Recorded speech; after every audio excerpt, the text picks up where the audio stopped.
Okey, kita sambung pada panduan yang ke-6. Panduan yang ke-6 disebut sebagai nombor pengoksidaan bagi hidrogen. Ini special untuk hidrogen. Okey, dia kata nombor pengoksidaan bagi hidrogen dalam sebatian biasanya ialah positif 1. Bila dia sebut biasanya di sini, maksudnya ialah dalam kebanyakan keadaan dia ialah positif 1. Kecuali dalam logam hidrida ataupun logam hidrida ini ialah negatif 1. Maksudnya pengecualian di sini ialah pada logam hidrida dia ialah negatif 1. Nanti kita akan tengok contoh-contoh pengiraan yang kita ada lah. Okay, yang kita ada latihan dan sebagainya untuk kita buat pengiraan. Jadi logam hidrida yang diberikan contoh di sini ialah hidrogen klorida. Okay, hidrogen klorida di situ ialah charge dia ialah positif 1. Tetapi untuk logam hidrida, natrium hidrida di sini, okay, natrium hidrida ialah negatif 1. Ini untuk pengecualian. Okay, yang kotak hijau ni ialah untuk pengecualian. Okay, baik, itu yang ke-6. Yang ke-7, nombor pengoksidaan bagi oksigen. Tadi nombor 6 untuk hidrogen, ini ialah untuk oksigen. Okay, untuk oksigen sama juga ayatnya dengan yang tadi. Dia sebut ialah biasanya negatif 2. Oksigen ini kalau tadi hidrogen biasanya ialah positif 1 kecuali dalam logam hidrida. Kalau untuk oksigen biasanya negatif 2 kecuali dalam sebatian peroksida. Okey, sebatian peroksida. Macam mana kita nak tahu nama pengecualian itu? Tengok namanya. Kalau namanya ada peroksida, dia akan jadi negatif 1. Tak sama dengan yang biasanya tadi negatif 2. Okey. Baik, kemudian yang ke-8 iaitu panduan yang terakhir sekali ialah nombor pengoksidaan bagi unsur kumpulan 17. Okey, kumpulan halogen 17 dalam sebatian biasanya ialah negatif 1. Okey. Poin di bawah dia kata nombor pengoksidaan fluorin sentiasa negatif 1. Nombor pengoksidaan bagi klorin, bromin dan iodin biasanya negatif 1. Kecuali apabila unsur itu terikat kepada unsur lain yang lebih elektronegatif seperti oksigen, maka nombor pengoksidaannya akan bernilai positif.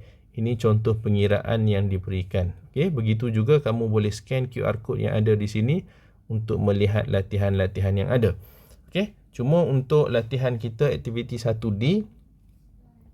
Aktiviti 1D ini pada muka surat 12 bawah sekali ini kita akan tengok soalan yang dia kata tentukan nombor pengoksidaan unsur yang bergaris. Tunjukkan semua langkah kerja jika ada. Baik, untuk latihan yang bergaris ini biasanya dalam peperiksaan dia akan bagi kepada kamu satu sebatian dan dia minta kamu tentukan nombor pengoksidaan bagi unsur ataupun bahan yang dikehendaki dengan menggariskan bahan yang dikehendaki tersebut lah.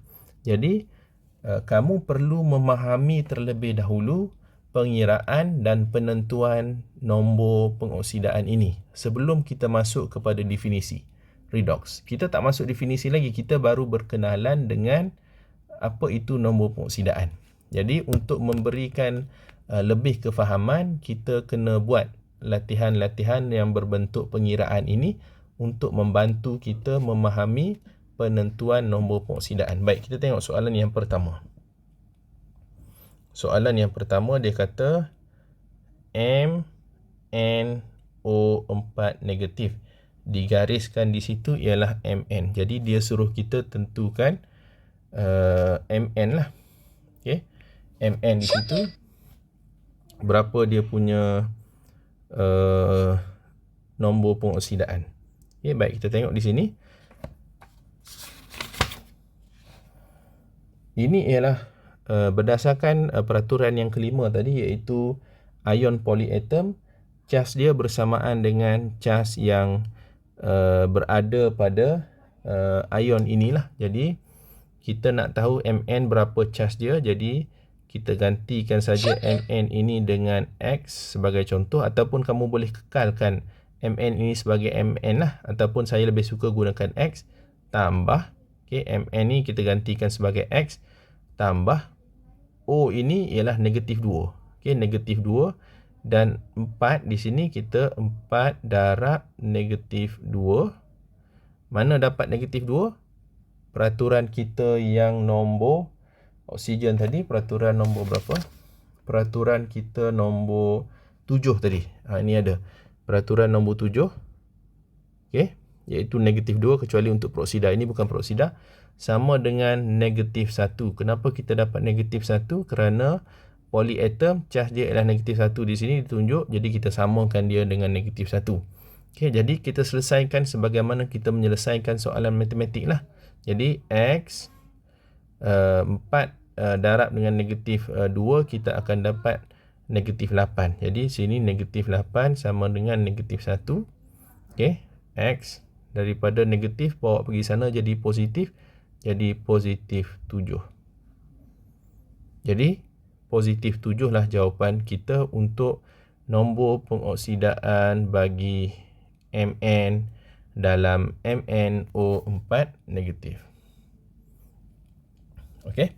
Jadi perlu diingat apabila kita menulis nombor pengoksidaan jangan tertinggal simbol positif di situ. Okey, soalan yang kedua.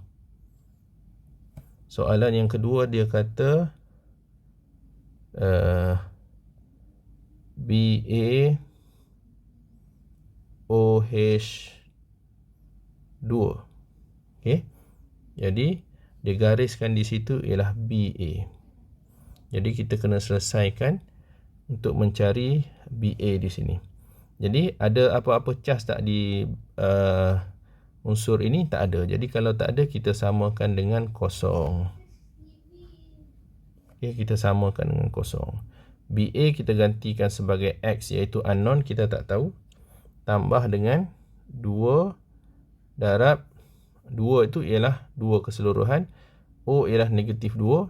Okay, tambah dengan H positif 1. Sama dengan kosong.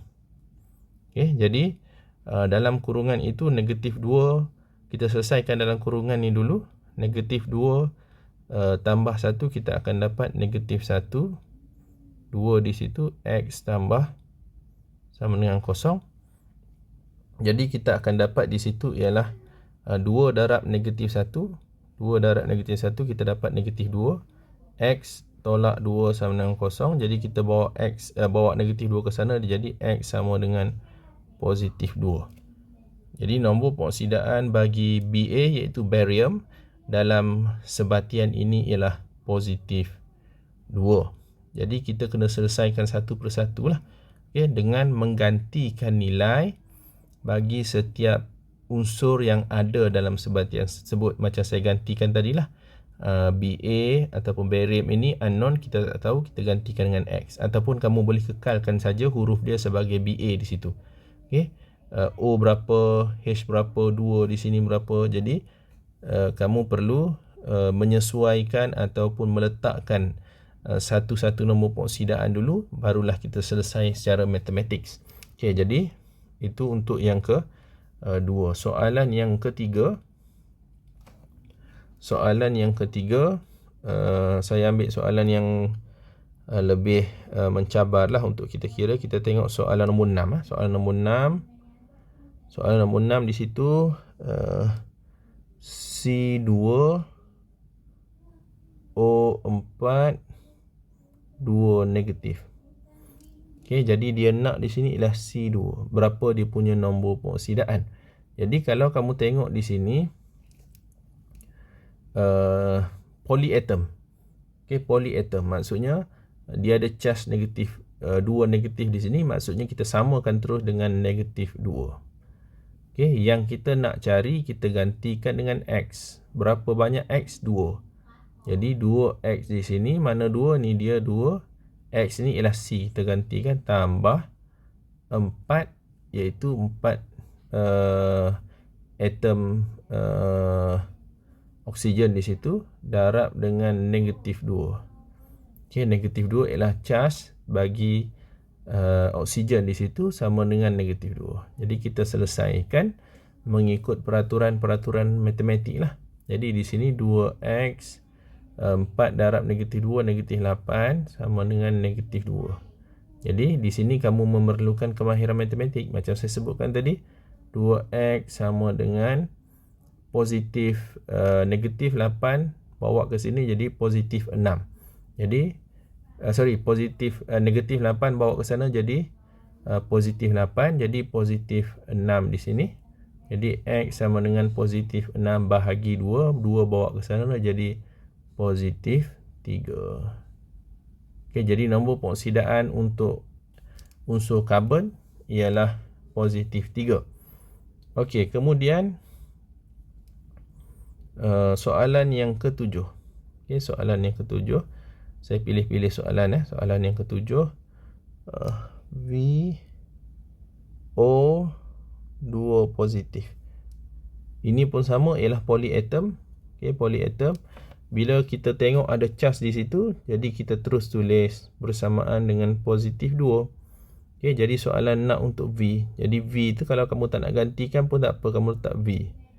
Tambah dengan negatif O di situ ada satu saja, negatif 2 sama dengan positif 2. Okey.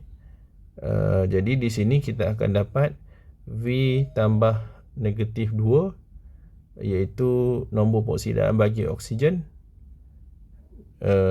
bersamaan dengan positif 2 iaitu charge bagi polyatom tersebut. Jadi V negatif 2 tambah positif 2. Jadi V di sini negatif pergi sana jadi positif 4. Jadi persamaan ini kita selesaikan, kita akan dapat V bersamaan positif 4. Jadi nombor pengoksidaan bagi V di sini ialah positif 4. Okey, kita akan jumpa pada video yang ketiga untuk kita membincangkan maksud bagi redox dalam erti kata nombor pengoksidaan.